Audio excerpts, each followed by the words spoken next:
hay mucha astrología en las redes sociales, pero también hay muchas dudas por tanto caudal de información que anda dando vueltas. Entonces voy a tratar de responder viendo las principales consultas que me hacen, por ejemplo, en Instagram, acá mismo en YouTube. Voy a tratar de compilar varias de estas consultas para responderlas en estos videos, en una serie de videos que voy a hacer despejando dudas astrológicas. Cosas habituales que suelen preguntar. Por ejemplo, vamos a Acuario, que es un signo que genera ciertas dudas, por esto de que es un signo fijo. La gente dice, bueno, Acuario, que tiene mucho que ver con cambios, con cosas nuevas, con nuevas perspectivas, nuevas tecnologías. Ahora que Plutón entró en Acuario, lo estamos viendo. Estamos viendo esto de la inteligencia artificial, estamos viendo, bueno, esta cuestión innovadora que cambia un poco el mundo. Bueno, si Acuario tiene que ver con los cambios, ¿por qué es un signo fijo? Acá entramos en el terreno de las modalidades, que es importante abordar. Eh, Tenemos que tener en cuenta que hay signos fijos de todos los elementos, ¿no? Tenemos que entender la dinámica entre elemento y modalidad. Eh, los elementos son la tierra, el fuego, el aire y el agua, y de todos los elementos, seguramente el elemento que más en sí mismo conlleva una fijeza es la tierra, precisamente porque la tierra es la base que nos sostiene, es el mundo, es el planeta, eh, tiene esta connotación de lo eh, inmovible, ¿no? Inmóvil. Pensemos, ¿no? Toquemos esta mesa que tenemos enfrente de nosotros, el piso que nos sostiene. ¿Hay algo de inmodificable en todo esto, o por lo menos de difícil modificación? Entonces, arquetípicamente, tal vez la Tierra es el elemento más ligado al sostén y a la fijeza, aunque hay una Tierra mutable que ya la vamos a encarar acá en este mismo video, como Virgo, que es Tierra mutable. Y de todos los signos de aire, hay un signo, Acuario, que es el aire más tendiente a lo fijo. Lo que pasa es que el elemento en sí, el aire, es más bien mutable. El aire es móvil, el aire no es estático, sino que es dinámico, el aire fluye de acá para allá, es libre. Es decir, el elemento en sí conlleva esta dosis importante de movilidad, de cambio, de cuestión intermitente, de libertad. Y Acuario no deja de ser un signo de aire, por lo tanto tiene en sí mismo intrínsecamente esta connotación cambiante. Pero lo importante con las modalidades no es que pensar que Acuario es un signo estático, conservador, sino más bien todo lo contrario. Lo importante de las modalidades es pensar esto. De todos los signos de aire, Acuario es el que conlleva más dosis de fijeza. ¿En qué sentido? Y por ejemplo, cuando pensamos en Acuario ligado a las ideologías, ¿no? A las ideas. El aire tiene que ver con lo mental, tiene que ver con las ideas. Y podríamos pensar que Géminis, que es un signo de aire mutable, es un signo de ideas cambiantes, de ideas fluctuantes. Es muy adaptable, pero también muy inconstante. Hoy dice una cosa, mañana dice otra cosa, fluye de acá para allá, como un colibrí, ¿no? Que va de flor en flor. En cambio, Acuario es un signo de ideas mucho más constantes. La consecuencia, ¿no? La coherencia en sus pensamientos. Digamos que Acuario, si se identifica con una causa, si se identifica con una ideología, un movimiento político, lo que sea, va a persistir en eso, va a querer profundizar en eso, va a querer insistir en eso, se va a movilizar, va a armar pancartas, va a salir, va a agruparse, y seguramente a lo largo de muchísimos años, por ejemplo, tratando que se promulgue una ley o que se derogue una ley o lo que sea, Acuario va a estar muy fijamente destinado o dedicado a este tipo de actividades y por ende podríamos determinar que es un signo de los denominados fijos. Es fijo en las ideas, es fijo en cosas que tienen que ver con el aire.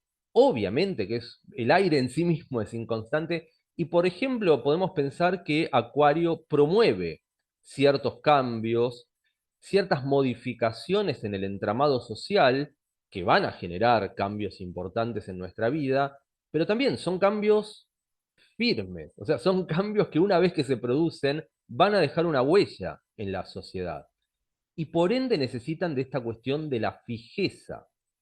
Entonces está bueno hacer esta distinción, ¿no? Contemplar el elemento que estamos analizando. Si es el elemento es aire, el aire es fluctuante, tiene que ver con las ideas, tiene que ver con lo colectivo, con la comunicación, con los grupos, eh, y con la libertad también que es propia del elemento, pero de todos los signos de aire, Acuario es el más fijo. Vamos a ver qué pasa con Virgo, porque también otra cosa que me suelen preguntar es esta. Bueno, Virgo, ¿cómo mutable? Mutable, si Virgo tiene que ver, uno se imagina una persona con mucha carga virginiana, trabajando fijamente, metódicamente, arreglando lo que sea, no sé, ordenando, tratando de perfeccionar alguna cuestión laboral, y eso da como una sensación de fijeza, y acá de vuelta entre el elemento. El elemento es la tierra, o sea, Virgo es un signo de tierra y por ende, como signo de tierra, tiene esta connotación de trabajo metódico, de trabajo constante, de fijeza, de firmeza, de estabilidad. Uno no pensaría en un Virgo así caóticamente yendo de flor en flor, como habíamos dicho en Géminis, sino más bien dedicado, focalizado en una tarea, pero eso le viene por la tierra, no por la modalidad mutable. Ahora bien, de vuelta, de todos los signos de tierra, el más mutable es Virgo. ¿Por qué? Porque Virgo tiene la capacidad de adaptarse a cualquier requerimiento, a cualquier vicisitud que pueda surgir en la tarea que está realizando. Entonces, bueno, si la tarea que está llevando a cabo es una tarea que presenta algún tipo de complicación, que presenta algún tipo de imprevisto, algo que surge nuevo y que no se lo veía venir, bueno, Virgo tiene la capacidad de adaptarse a esta vicisitud, adaptarse y, digamos, ser eficiente. Para ser eficiente necesita recurrir a estas características de la mutabilidad. Se adapta bien y logra resolver las problemáticas que le aparecen en el camino, y por eso es el más mutable de todos los signos de tierra. Más allá de que la tierra en sí como elemento tiende mucho más hacia lo fijo.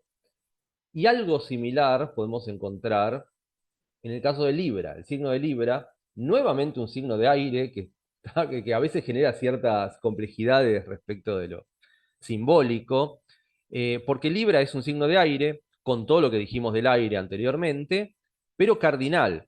Y una de las características, una de las cosas que me preguntan mucho, me preguntan alumnos y también acá en los videos, es cómo puede ser que Libra, que se asocia habitualmente a la duda, ¿no? Esto de decir, bueno, no sé si seguir este camino o este otro camino, no me decido. Bueno, ¿cómo puede ser cardinal? Porque cuando hablamos de cardinal, en realidad pensamos mucho en Aries, cuando hablamos de cardinal, es esta energía de inicio, de arranque, de impulso unidireccional. La palabra unidireccional es clave para entender la modalidad cardinal. Y acá dicen, bueno, pero Libra es como que va para los dos lados, hay un tironeo. ¿Dónde está esa cuestión unidireccional de Libra? De vuelta, el aire en sí es más bien cambiante, duda, porque tiene que ver con las ideas. Es el aire el que está generando esto, pero de todos los signos de aire, Libra es el que va a iniciar este proceso de encuentro con un otro, que de esto también se trata Libra. Libra inicia, es cardinal y no se va a quedar en el molde esperando a ver qué le trae la vida o esperando a ver si viene alguien a entablar algún tipo de contacto, de relación, de conversación. No, Libra va a ir en búsqueda de eso. Va a ir en búsqueda del contacto con el otro, va a activar cardinalmente en pos de cuestiones que tienen que ver con el aire, es decir, lo social, lo comunicativo, lo relacional, lo vincular. Libra no se queda en el molde, no se queda esperando que las cosas sucedan mágicamente, sino que toma cartas en el asunto y va hacia el encuentro con el otro. Obviamente que no va a ser cardinal en el sentido de lo ariano, no va a ser cardinal para ir, agarrar, conquistar, ¿no? Va a ser cardinal en cuestiones sociales. Por ejemplo, siempre pongo el ejemplo de una amiga que tiene 4 o 5 planetas en Libra, mucha carga cardinal, y jamás en cualquier reunión social, en fiestas o lo que sea, nunca se va a quedar, digamos, en un rincón esperando a ver si alguien le habla o qué sé yo, sino que ella deliberadamente es como que toma la posta de la sociabilidad y activa en pos de la conexión con los demás. Y ahí está Libra, la cardinalidad de Libra en acción. Bien, vamos a seguir con estas consultas que me hacen. Esto es una cuestión que habitualmente aparece en consultas de la gente. Es normal que no nos identifiquemos con nuestro ascendente, nos dicen, ¿no?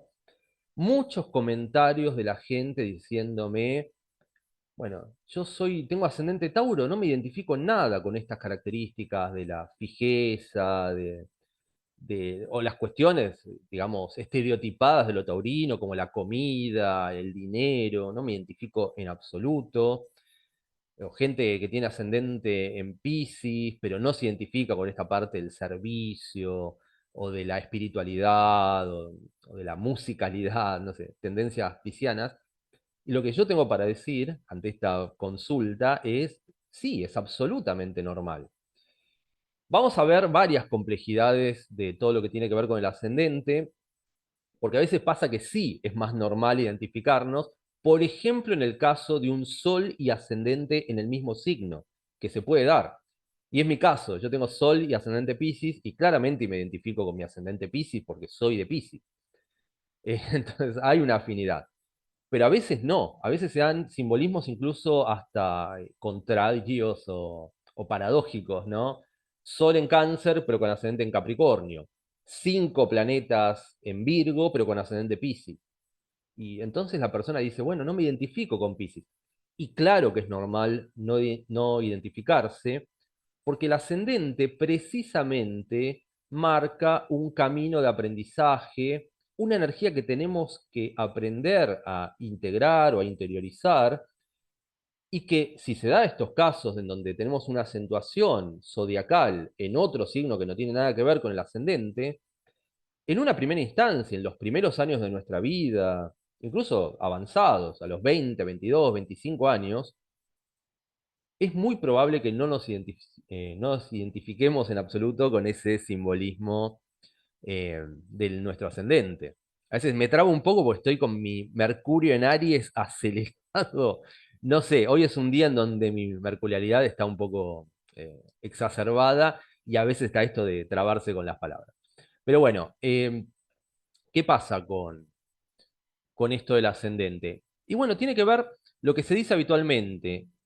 Puede ser como una suerte de máscara, una energía que nosotros proyectamos hacia el afuera y que el afuera, la gente, reconoce en nosotros, pero nosotros mismos no identificamos tanto como una energía propia. Y en eso reside el desafío, ¿no? En concientizar esa energía, en conectar con esa energía, en ir en búsqueda de esa energía, entenderla, comprenderla, asimilarla, amigarnos un poco con ella. Y finalmente, después de largos años, habitualmente se menciona el retorno de Saturno como un punto de inflexión, los 29 años, luego de los cuales cada vez más estamos afines al simbolismo de nuestro ascendente. Pero bueno, en una primera instancia sí, es totalmente normal, así que bueno, si por ejemplo tenés ascendente Leo y no te reconoces en los estereotipos leoninos o los arquetipos leoninos, es absolutamente normal. Seguramente la otra gente, la gente que entra en contacto con vos, sí reconozca esas cualidades en vos, pero vos mismo o misma tal vez no. Por ejemplo, en ascendente Leo puede ser que la gente te vea como segura de vos misma, o de vos mismo, eh, extrovertida, con carisma, con brillo, y tal vez vos no lo sientas interiormente. Tal vez sientas una cuestión más ligada a la timidez o a la reclusión, pero la gente ve Leo. Entonces es muy interesante esta dinámica que se genera con el ascendente y sí, si la pregunta es si es normal, es absolutamente normal.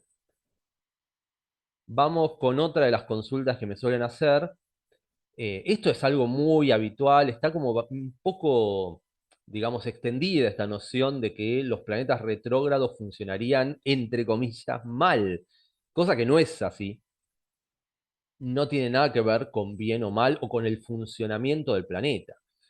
Por ejemplo, hay gente que tiene Mercurio retrógrado en la carta natal, que es muy común, porque gran parte del año, bueno, no gran parte del año, pero en numerosas ocasiones del año, Mercurio está retrógrado, como lo podemos ver constantemente en los medios de comunicación, en las páginas de internet, que nos bombardean con que Mercurio se puso retrógrado y va a fallar cosas, van a fallar cosas de la comunicación, etcétera. Bueno, no necesariamente, igual da para hablar mucho acerca de la retrogradación mercurial, pero en una carta natal, si pensamos que Mercurio es el planeta ligado a la mente, al pensamiento o a la comunicación, y nos quedamos con esto que la retrogradación hace que el planeta no funcione tan bien, o, bueno, podríamos pensar o podríamos hipotetizar falsamente que las personas que nacen con Mercurio retrógrado en la carta tienen problemas para comunicarse, o tienen problemas para pensar, o tienen una inteligencia un poco más limitada, y nada que ver. De hecho, si hacemos una estadística, hay personas brillantes, brillantes con una inteligencia superior en muchas ocasiones, que nacieron con Mercurio retrógrado en su carta natal. Y personas que hablan, que no tienen ningún problema comunicativo, incluso hasta verborrágicos en exceso, o no, o la justa dosis de verborragia, que tienen Mercurio retrógrado. No vemos una influencia en el accionar eficiente o no eficiente del planeta retrógrado. También otra noción que está extendida y que habría que poner en evaluación es que el planeta retrógrado tiene una incidencia, si se quiere, un poco más hacia la introspección y no tanto hacia la extroversión o hacia la exteriorización de sus cualidades. Pero insisto, es algo que habría que investigar, habría que analizar. Lo vemos, por ejemplo, en el Centro Astrológico de Buenos Aires, eh, hacemos investigaciones, análisis, casuística, y la verdad que no notamos ninguna diferencia en una carta natal entre un Mercurio directo y un Mercurio retrógrado.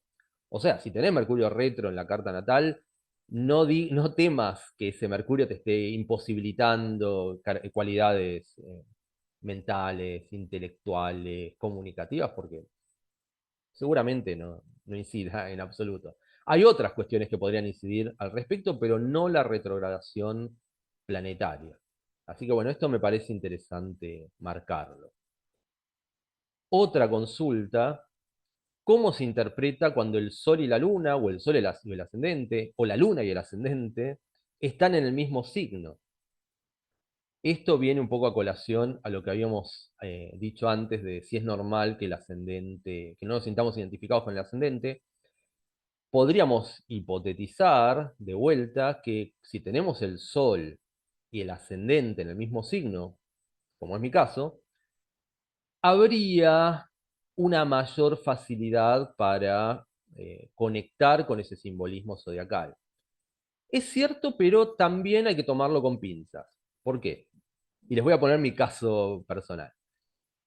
Yo soy de Piscis, tengo Sol en Piscis, en casa uno y ascendente en Piscis. Por lo tanto, claramente conecto con el simbolismo pisciano, claramente lo entiendo, entiendo de qué se trata Piscis, esta cuestión ensoñadora, volada, la conexión con lo musical, con las energías sutiles, con lo esotérico, con lo espiritual. Lo entiendo y me gusta y me siento alineado con ese tipo de simbolismo. Pero entonces, claro, si hablamos de que el ascendente es un camino de aprendizaje, ¿dónde estaría ese aprendizaje para mí? Y yo ya está, ya lo tengo incorporado. Bueno, pero sin embargo siempre hay un aprendizaje porque los simbolismos zodiacales son múltiples y yo lo que siento íntimamente respecto de mi ascendente Piscis es que yo nací e inmediatamente me identifiqué con ciertas características de ese ascendente, de ese sol, digamos, de esa cuestión pisciana. Ciertas características, por ejemplo, la música. Siempre tuve oído musical, siempre me atrajo la música, toqué un montón de instrumentos desde muy chico, compuse canciones, etcétera. Muy ligado a la parte musical, muy ligado también a la parte caótica o si se quiere inarmónica de Piscis, esta cosa de estar volado todo el tiempo, sin asumir responsabilidades, etcétera.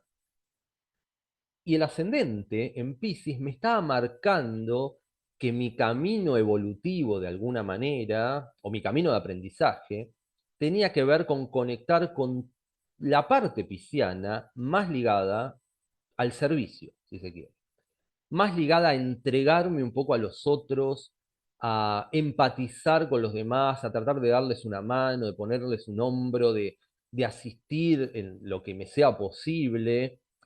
Yo creo que hasta una cierta edad, hasta el retorno de Saturno, 28, 29 años, mi Piscis era, paradójicamente, si se quiere, más ególatra. Aunque Piscis no se lo asocia al ego en sí, pero yo lo viví como una cuestión más individualista, o sea, usar la musicalidad pisciana, usar mi conexión con estas energías sutiles como para mi propio provecho, poniendo el centro en mí mismo. Tal vez por un sol en casa uno o por tener mucho fuego en la carta, y el ascendente en Piscis me marcaba que no, que el camino está en la apertura hacia los demás, en el servicio hacia los demás, en estar ahí, digamos, atento a ver dónde puedo ser útil, dónde puedo ayudar, dónde puedo dar una mano. Eh, Así que bueno, ahí estaba mi desafío del ascendente. Obviamente que yo siempre entendí de qué se trata Piscis, porque nací pisciano, pero no estaba conectando con esa otra vertiente pisciana. Y ahí podemos ver cuando hay coincidencia entre simbolismos del sol y el ascendente, esto, tratar de ver, de buscar una activación no activada precisamente, o no vivenciada por nosotros, eh, aún dentro de ese múltiple simbolismo. Con el Sol y la Luna también se da una cuestión compleja porque es una dinámica entre un simbolismo consciente, la voluntad consciente propia del Sol, que en este caso, si tenemos el Sol y la Luna en el mismo signo, sería igual a nuestra necesidad emocional inconsciente. O sea, lo consciente y lo inconsciente como que están en el mismo envase. Eh, Y eso puede ser más complejo que ayudador, si se quiere, porque, claro, si la luna es nuestro refugio emocional, nosotros nos recluimos, nos refugiamos, nos quedamos protegidos y apapuchados en el simbolismo de nuestra luna, pero el sol nos propone salir de ese refugio e ir en búsqueda de nuestras motivaciones conscientes, tal vez de definir un poco cuál es nuestro rol en esta vida, qué es lo que realmente queremos hacer y cómo nos podemos desarrollar en toda nuestra plenitud. Es decir, el Sol nos propone salir del refugio lunar. Pero si el refugio lunar es el mismo simbolismo que la voluntad consciente solar, puede también traer algún tipo de problemática. Y en este caso, lo mismo que decíamos con el ascendente, seguramente en una primera instancia, si tenemos el Sol y la Luna en el mismo signo, nos vayamos a refugiar en un tipo o en una activación de ese simbolismo propio de la luna. Eh, Porque en la infancia, en nuestros primeros años, solemos ir más hacia el simbolismo lunar, estar más cerca de nuestra madre, estar más cerca del refugio. Y el sol en el mismo signo nos está diciendo, bueno, fíjate otras posibilidades de exploración que te saquen del refugio y que te pongan un poco en contacto con el afuera. Por lo tanto, sí, es similar la dinámica entre el Sol y ascendente o Sol-Luna, pero con esta connotación lunar de salir del refugio e ir hacia el afuera a través de otra significación del signo de nuestro Sol y nuestra Luna, que en este caso sería el mismo. Así que de vuelta, por ejemplo, si tenés el Sol y la Luna en Cáncer, o en Escorpio, vamos con Escorpio, no sé por qué se me ocurrió. Eh, Podemos pensar que una luna en Escorpio tal vez obtiene o busca ese refugio emocional en algún tipo de simbolismo escorpiano. Por ejemplo, esto de la fusión con un otro, la vincularidad extrema a todo nada, se siente muy cómodo o muy cómoda una luna en Escorpio con eso, pero tal vez si es luna en Escorpio y sol en Escorpio, se está perdiendo al estar en ese refugio emocional, tal vez esto de estar encerrados con su pareja, dos personas, escorpianamente yendo a fondo, pero con eso, y tal vez es un escorpio que no se pone tan en práctica en esto de ver cómo la escorpianidad puede tal vez servir, por ejemplo, en una actividad profesional, en algo que tenga que ver con el afuera, con las motivaciones, o con las ambiciones laborales de una persona, o con cualquier tipo de ambición. Y tal vez un Escorpio de Sol y Luna se queda demasiado refugiado en esta cuestión interior, vincular, y no pone ese simbolismo escorpiano en función, por ejemplo, de una actividad terapéutica, en donde, bueno, a través de una consultoría también la gente se beneficie de esa capacidad de profundización escorpiana. Entonces, esto es lo que nos puede proponer un Sol en Escorpio, sacándonos del refugio lunar escorpiano también. Es muy interesante ver estas dinámicas eh, que nos conectan con la multiplicidad de posibles simbolismos que tiene cada uno de los signos zodiacales. Así que bueno. Eh, ¿Qué pasa? Otra pregunta interesante. Cuando tu nodo norte está en el mismo signo que tu ascendente. De vuelta con el ascendente. Pero acá también, porque, y vamos a ver qué pasa con el nodo sur también.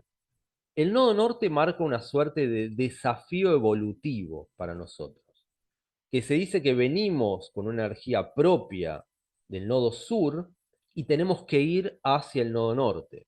Entonces, pensemos, no sé, un nodo sur en Tauro, podemos pensar que venimos con una energía más conectada con lo corporal, con lo sensorial, con lo material, y con un nodo sur en Tauro tal vez tenemos una conexión más fluida con esto de, no sé, cómo ganar nuestro sustento, cómo tener nuestra vida organizada, sólida, estable, segura. Y el desafío del nodo norte es ir hacia lo escorpiano, es decir, ir hacia algo más puramente emocional, eh, visceral, ¿no? Etcétera, ir más hacia la emocionalidad propia del agua, saliendo de la terrenalidad propia de un signo de tierra como Tauro. Y, pero ¿qué pasa? Si tenemos el ascendente en Escorpio a la vez que el nodo norte en Escorpio, es como que ese desafío evolutivo de llegar, de alguna manera nos viene automáticamente, porque el ascendente escorpiano nos trae esas experiencias propias de nuestro ascendente, pero también de nuestro nodo norte. En ese caso, lo que podríamos decir es que eh, podemos pensar que tal vez de vuelta tenemos más facilitada la tarea de llegar a ese nodo norte porque ese simbolismo nos viene automáticamente a través de nuestro ascendente. Lo podríamos pensar, eh, pero también podríamos pensar que al ser algo que el nodo norte que muchas veces nos da un cierto resquemor, ir hacia ese otro polo, salir de la zona de confort que marca nuestro nodo sur, tal vez hace que este aparente rechazo, entre comillas, que nos puede generar el signo de nuestro ascendente, se duplique o se multiplique y nos cueste el doble o el triple asimilar, aceptar ese simbolismo del ascendente, porque ahí está el nodo, cuando está en el mismo signo y sobre todo cuando está el nodo pegado en conjunción al ascendente, es como llegar e interiorizar ese simbolismo del ascendente nos puede generar un cierto resquemor y nos puede costar tal vez un poco más. Entonces es interesante ver esto. Claramente, si tuviéramos el nodo norte en Escorpio, encima, en conjunción a un ascendente en Escorpio, es tremendo desafío en nuestra vida, casi no lo podemos desestimar de ninguna manera, incorporar y amigarnos con ese simbolismo escorpiano, porque ahí va a estar una de las grandes claves de nuestra carta natal. Hasta que no asimilemos, hasta que no nos familiaricemos y no pongamos de alguna manera en práctica conscientemente ese simbolismo escorpiano, y nuestra evolución va a ser muy difícil. Nos vamos a quedar con lo conocido, con la zona de confort, con aquello que nos resulta cómodo, pero nunca vamos a dar ese gran salto cuya clave en ese caso sería lo escorpiano. O si tenemos ascendente y nodo norte en Aries, sería lo ariano; si tenemos ascendente y nodo norte en Libra, sería lo libriano, etcétera. Pero ahí habría una gran, gran, gran clave evolutiva en nuestra carta natal.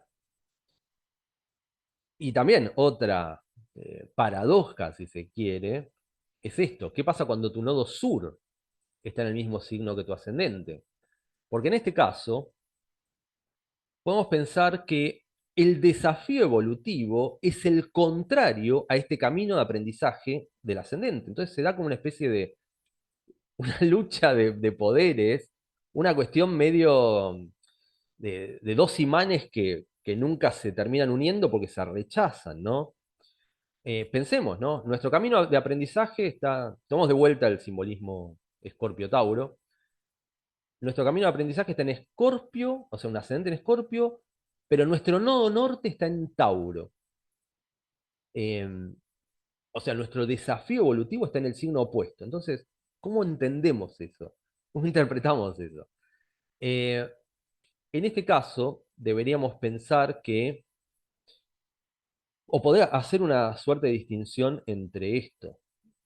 ¿Cuál es la diferencia entre el camino de aprendizaje del ascendente y el camino evolutivo, el desafío evolutivo del nodo norte? Una diferencia que me parece importante es que el simbolismo del ascendente nos viene, sí o sí, queramos o no. Es algo que está presente, está dado; si lo vemos como una máscara, es una energía que nosotros proyectamos al mundo y no nos la podemos sacar de encima. Yo tengo, no sé, ascendente Piscis, no me puedo sacar la máscara pisciana y hacer ver como si fuera un ascendente Aries, un ascendente Leo, un ascendente Escorpio. No, soy ascendente Piscis, acá estoy, qué sé yo. No puedo extirparme eso. Y no puedo hacerme el indiferente ante eso. Está dado, está ahí, está marcándome el camino, se ve, la gente lo ve. En cambio, con el nodo norte, por ejemplo, yo tengo nodo norte en Libra, eh, digamos que puedo hacerme el sota, como decimos acá en Argentina. Hacerme el indiferente, no hacerme cargo de esa parte libriana, procrastinar respecto de lo libriano, porque podemos pensar que el nodo norte es un poco más opcional, si se quiere, esto de ir hacia ese desafío evolutivo. No es opcional, porque la vida cada tanto nos va a estar presionando y nos va a estar dando señales de que, bueno, hay que ir hacia ese otro polo, pero no tiene esta connotación tan de algo inevitable o que no nos lo podemos sacar, como si la tiene el ascendente.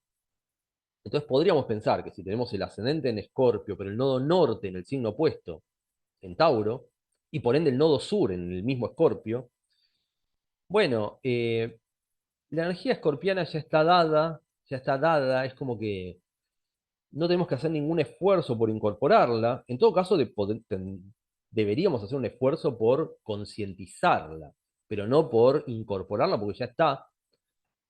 Y sí tenemos que hacer un esfuerzo consciente de ir hacia el signo opuesto, al signo del nodo norte, o sea, en este caso, Tauro. A ver, ¿qué es Tauro? ¿Qué es lo que nos está pidiendo ese nodo norte? ¿Hacia dónde nos está direccionando? Y bueno, ponernos un poco a trabajar en pos de eso. Yo no tengo el signo opuesto, pero sí, casi, porque tengo el ascendente en Piscis y el nodo norte podría haber estado en Virgo, aunque en realidad se metió justo en Libra.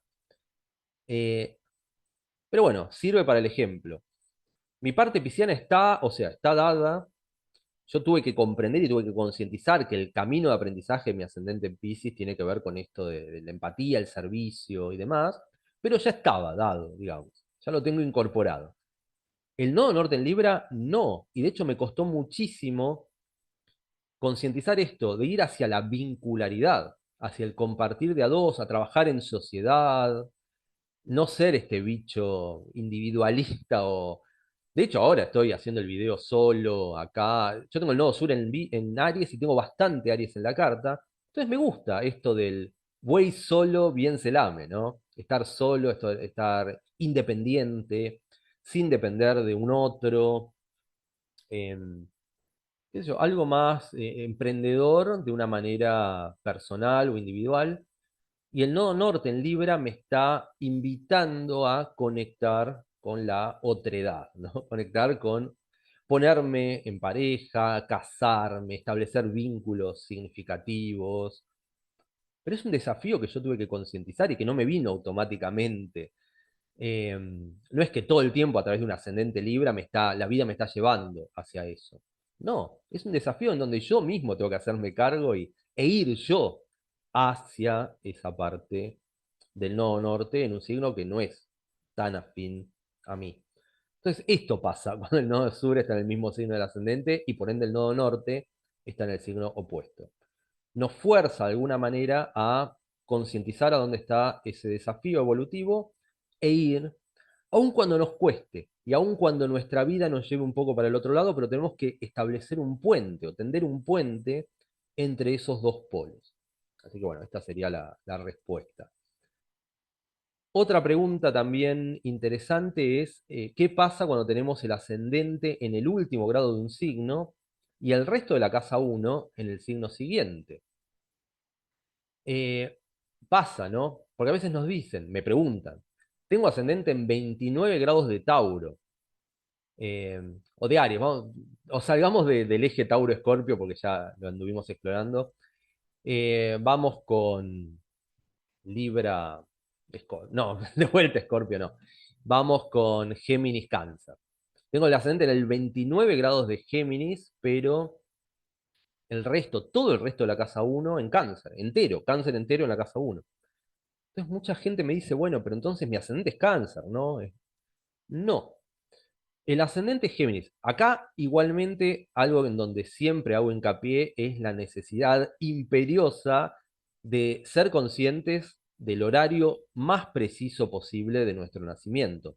Pues si tenemos el ascendente en 29 grados de Géminis, pero no sabemos exactamente cuándo nacimos, porque la partida nos da un horario generalizado, redondeado. La partida dice 8 de la mañana, pero vaya uno a saber que no nacimos 8:05, 8:03, 7:57. Si no sabemos exactamente, sería imprescindible rectificar esa carta natal para, digamos, efectivamente darnos cuenta que tenemos el ascendente en el grado 29 de Géminis y no que entró en el 0 o en el 1 grado de Cáncer, que tranquilamente podría pasar. O sea, fijémonos primero y principal en que el horario de nacimiento sea exacto. Si no lo sabemos, recomiendo contactar con algún astrólogo para rectificar la carta. También les digo, si me preguntan si hago rectificaciones, bueno, las hago, pero estoy con la agenda muy completa. Y la verdad que es un trabajo muy exhaustivo que requiere una focalización muy fuerte y hay que tener tiempo, hay que tener un espacio en la agenda para hacerlo. Por lo tanto, es muy probable que si quieren, si me preguntan, me consultan por una rectificación, yo no la pueda hacer por una cuestión de agenda. O sea, no le estoy diciendo como para abrirme las puertas para que me pidan la rectificación, porque la verdad que dudo que la pueda hacer. Pero más allá de eso, si pueden contactar con algún otro astrólogo, alguien que les rectifique la carta, para mí sería fundamental porque, bueno, podría incluso llegar ese horario preciso, podría cambiar un signo del ascendente. En lugar de tener en 29 de Géminis, darnos cuenta que lo tenemos en 2 grados de Cáncer, por ejemplo. Pero si tuviéramos la certeza de nuestro horario o si nos rectificaron la carta y nos da que tenemos el ascendente en 29 grados de Géminis o en 29 grados de cualquier signo, bueno, ese es el camino de aprendizaje. No importa que tengamos el resto de la casa uno en Cáncer. El camino del aprendizaje viene por eso. situaciones geminianas, cosas que tienen que ver con la comunicación, con lo social, con abrirnos al mundo, con interactuar. El camino es por eso. Ahora bien, cáncer no sería esto del camino de aprendizaje, una energía que tenemos que incorporar, sino cáncer tal vez marcaría algunas cosas, algunas características que forman parte de nuestro temperamento, pero que no marcan este camino de aprendizaje. Eh, Podemos ver, por ejemplo, la diferencia fundamental es que el signo del ascendente nos trae experiencias propias de ese signo. Si tenemos el ascendente, aunque sea en grado 29 de Géminis, la vida nos va a traer experiencias geminianas, nos va a poner en contacto con la gemineidad, nos va a poner, no sé, nos va a llevar a trabajar en medios de comunicación, a trabajar en dinámicas grupales, en dinámicas colectivas, en el uso de la palabra, el uso de la mente, en actividades intelectuales, etcétera, y no tanto hacia cosas cancerianas. No nos va a llevar a eso. No nos va a indicar conectar más con las emociones. No, nos va a poner en contacto con situaciones geminianas. Y el cáncer en casa uno tal vez va a tener algo que ver un poco o va a sumar un poco respecto de nuestro temperamento. Tal vez la gente nos percibe empáticos, contenedores, hay algo canceriano ahí dando vueltas, pero el camino de aprendizaje viene a través del signo anterior de Géminis. Así que eso está bueno tomarlo en cuenta. Si tenemos la certeza del horario y tenemos el ascendente en el último grado de un signo, el camino de aprendizaje viene por ahí. Eh, no es que lo podemos decir, bueno, ya está, Géminis no cuenta, no, cuenta muchísimo. Ese signo de la línea que traza el ascendente es de vital importancia, esté en el grado 0, en el grado 15 o en el grado 29. Es importantísimo. Podemos hacer alguna distinción al respecto, por ejemplo, entendiendo que el ascendente progresado va a progresar al signo siguiente muy rápidamente en nuestra vida, pero eso es otro tema que ya abordaremos en un capítulo cuando me dedique a los ascendentes progresados. Tengo un video que habla de los soles progresados, pero ya voy a hablar de los ascendentes. Me lo dejamos para otro video. Y por último, otra de las consultas que me suelen hacer es esto de qué hacer con las energías contradictorias en una carta natal. Algo de esto exploramos, pero mucha gente me dice, eh, claro, tengo Sol en Piscis, pero Luna en Virgo. Tengo Marte en Aries en oposición a un Venus en Libra. Es que, ¿cómo es? O sea, ¿cómo hago para integrar? ¿Cómo hago para interpretar estas cuestiones paradójicas? O bien tengo una Luna en Tauro, pero en casa 8, ¿no? La casa 8 que suele asociarse más a las energías con un aroma a lo escorpiano, pero tengo Luna en Tauro, pero en casa 8. Entonces, ¿cómo hago? ¿Cómo leo esta cuestión paradójica? Se suele dar a veces estas supuestas paradojas en la gente con ascendente Libra porque se les dan vuelta las casas. O sea, la casa uno que está más típicamente conectada con una energía afín al variano, aunque no es lo mismo casa uno y Aries, esto también lo aclaré en varios videos anteriores, pero habitualmente se lo asocia a una energía más afín al variano, pero en este caso estaría en Libra. Y la casa 2 estaría en Escorpio, y la casa 2 es más típicamente afín a Tauro, etcétera. Entonces la gente con ascendente Libra suele tener estas energías, entre comillas, contradictorias, pero como yo siempre digo, en astrología no hay contradicciones, sino que hay complejidades, hay descripción, ¿no? No hay paradojas. Por ejemplo, una persona que mide 1,50 m, pero es una gran estrella de básquetbol, no es contradictoria. Es una descripción de su realidad. Tal vez ese basquetbolista que mide 1,50 m es un genio tirando de afuera, es muy habilidoso, lo que sea, y bueno, no es paradójico, es así. O una persona que es supermodelo internacional, pero mide también 1,60 m, qué sé yo. Bueno, tal vez no da para la pasarela, ¿no? Pero tal vez tiene unas facciones impecables y da para hacer fotos, o qué sé yo. No es una paradoja, es una descripción de su realidad. De la misma manera, tener, qué sé yo, luna en Aries, pero sol en Libra, no es una paradoja, es una descripción compleja, ¿no? Son energías tal vez de difícil integración, pero que se pueden integrar y que incluso dan como esta riqueza simbólica muy interesante. Eh, Porque también, si uno tiene todas las energías tirando para el mismo lado, tal vez es más fácilmente describible esa persona, pero cuando se dan estas energías aparentemente contradictorias, hay una riqueza y una sutileza simbólica que es impresionante. Así que está bueno tenerlo en cuenta y tratar sobre todo cuando sucede esto, de encontrar puntos en contacto entre estas energías aparentemente disímiles, que siempre los hay. De hecho, uno de los ejercicios que solemos hacer en el Centro Astrológico de Buenos Aires, donde doy clases, es esto de buscar el simbolismo combinado entre cualquier par de factores. Y siempre hay, por ejemplo, ¿en qué pueden coincidir Aries y Libra? Que parecen totalmente disímiles, ¿no? Igual siempre recordemos que cualquier opuesto tiene esta connotación además de complementario. O sea, si hablamos de complemento, hablamos de que hay una posibilidad de interacción en conjunto. Pero bueno, ¿dónde pueden encontrarse un Sol en Aries con una Luna en Libra o viceversa? ¿En qué pueden confluir Aries y Libra? Y pensemos en puntos en común. Los dos son signos cardinales, los dos son signos de polaridad llamada positiva o yang, o sea, son signos extrovertidos, son signos que van hacia el afuera. La combinatoria Aries-Libra podría dar para exteriorizar o para crear, porque el fuego es creativo, pero crear en contacto con un otro. Siempre pongo el ejemplo de la carta de Luciano Pavarotti, que tiene esta dinámica Libra-Aries. Creo que es Sol en Libra con Luna en Aries, si mal no recuerdo. Y el posteo y el meme que a veces pongo es esto de que cuando queremos eh, juntarnos con un otro a compartir arte o compartir música, que es algo que Pavarotti hizo mucho en su vida, hizo muchos dúos Pavarotti, ¿no?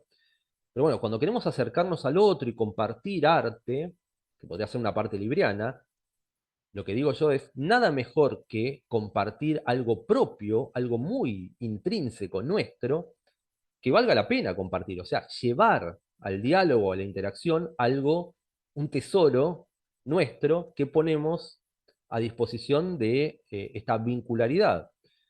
Y eso es algo que, por ejemplo, Pavarotti hacía constantemente. Tenía un talento único, esta parte ariana o fogosa del talento personal, la creatividad única de la persona, que sería más Aries o Leo, y eso único, claramente Pavarotti es Pavarotti y nadie más, es inimitable. O sea, esa cuestión fogosa está muy presente en Pavarotti, pero para Pavarotti ponía eso a disposición de una dinámica vincular de a dos, haciendo estos dúos.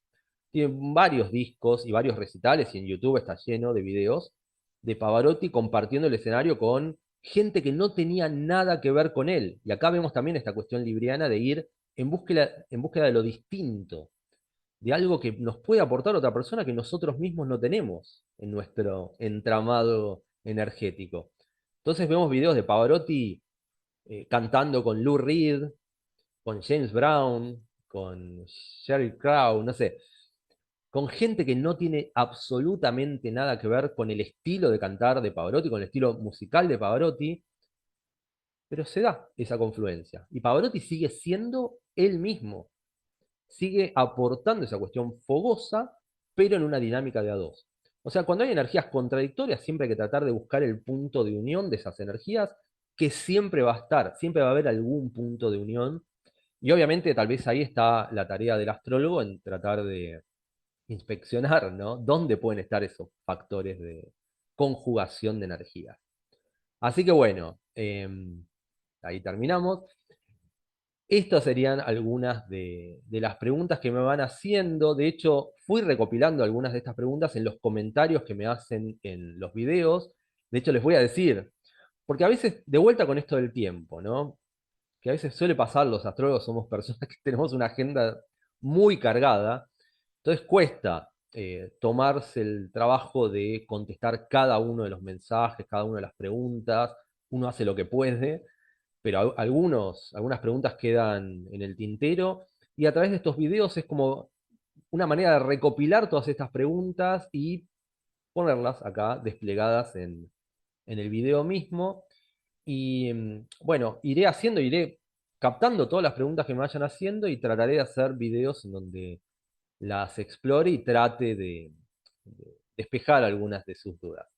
Así que bueno, espero que les haya servido todo esto y nos veremos en el video siguiente.